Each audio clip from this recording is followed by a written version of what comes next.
ময়মনসিংহে একেবারেই ভেঙে পড়েছে ট্রাফিক ব্যবস্থা।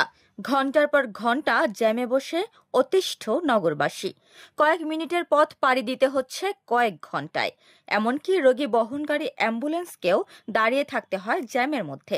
ঘটছে, নষ্ট হচ্ছে কর্মঘণ্টা। গুরুত্বপূর্ণ সড়কে দেখা নেই ট্রাফিক পুলিশের।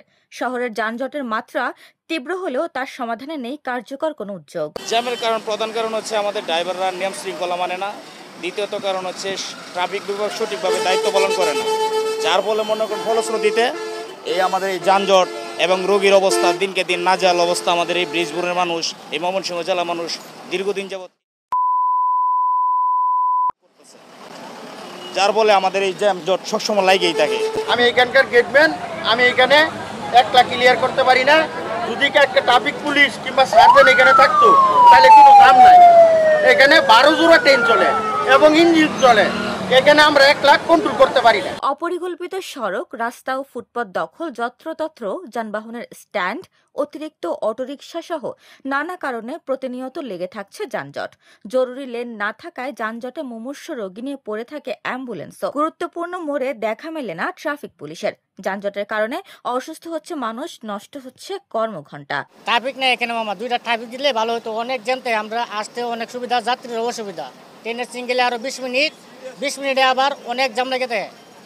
আমরা ঘন্টা বসে রয়েছি গাড়ি নিয়ে, আমরাও যেতে পারতেছি না, যাত্রীও যেতে পারতেছি। আর বিশেষ করে ময়মনসিংহ ব্রিজ থেকে মেডিকেল পর্যন্ত এই জায়গায় আমাদের অনেক ইমার্জেন্সি রোগী আছে, যারা কিনা অনেক সমস্যা হইতেছে এই জ্যামটার কারণে। তো এই জ্যামটাই শুধুমাত্র হইতেছে এই জায়গায় কোনো ট্রাফিক নাই দেখে।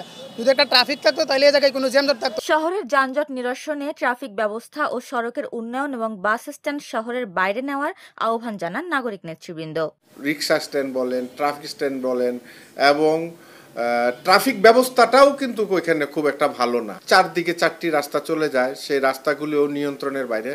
আমার মনে হয় যে ব্রিজের যে একেবারেই বাস স্ট্যান্ড আছে, এই বাস স্ট্যান্ডে অন্তত 2 কিলোমিটার দূরে নিতে হবে। এই পাশেই নেন আর ওই পাশেই নেন, 2 কিলোমিটার। এর সাথে ব্রিজের কোনো সম্পর্ক, ব্রিজে শুধু গাড়ি উঠবে, পার হয়ে যাবে, ব্রিজের মাথায় কোনো গাড়ি দাঁড়াবে না। তাহলে অর্ধেক জ্যাম কমে যাবে। আর বাকি অর্ধেক জ্যাম কমবে হচ্ছে ব্রিজকে প্রশস্ত করতে হবে, ব্রিজের সংখ্যা বাড়াতে হবে। সেটি ইতিমধ্যেই আমরা দেখেছি যে সেই পরিকল্পনা সরকার নিয়েছে। কিন্তু বর্তমান ব্রিজের যদি জ্যাম কমাতে চান, সেখান থেকে একেবারে কোনো ধরনের চিন্তা না করে বাস স্ট্যান্ডটি তুলতে হবে। এখানে বাস স্ট্যান্ড হচ্ছে ব্রিজের জ্যামের প্রধান কারণ। এদিকে ট্রাফিক বিভাগ বলছে, জনবল কম নিয়েও শহরের যানজট নিরসনে পুলিশের পাশাপাশি স্বেচ্ছাসেবীরাও কাজ করছেন। যে জনবল খুবই কম, কিন্তু তা সত্ত্বেও মাননীয় পুলিশ সুপার স্যার অতিরিক্ত জনবল আমাদেরকে দিয়েছেন এবং আমরা যথাসাধ্য চেষ্টা করে ট্রাফিক ব্যবস্থাপনা আমরা সুষ্ঠুভাবে, সুচারুভাবে আমরা পালন করতেছি। এবং আমরা কিছু পদক্ষেপ নিয়েছি, যেমন আমরা গাঙ্গিনাপার কেন্দ্রিক আমরা স্বেচ্ছাসেবকের মাধ্যমে আমরা ইজি বাইক যে ডাইভারশন করা হচ্ছে, এতে গাঙ্গিনাপার এখন যানজট নেই বললেই চলে। এই ফরম্যাটটা যদি আমরা চরপাড়া আর পাটগুদাম যদি আমরা ব্যবহার করতে পারি, স্বেচ্ছাসেবকের মাধ্যমে হোক, আনসার নিয়োগের মাধ্যমে হোক করা যায়, তাহলে আমার মনে হয় এই দুটো জায়গায় একটা নির্দিষ্ট সময়, সার্টেন সময়ে যানজট হয়। এই দুটো জায়গায় যদি এই ফরম্যাটে আমরা আগাইতে পারি, তাহলে আমার মনে হয় ময়মনসিংহ মহানগরে সিটি কর্পোরেশনের যানজট মুক্ত হবে।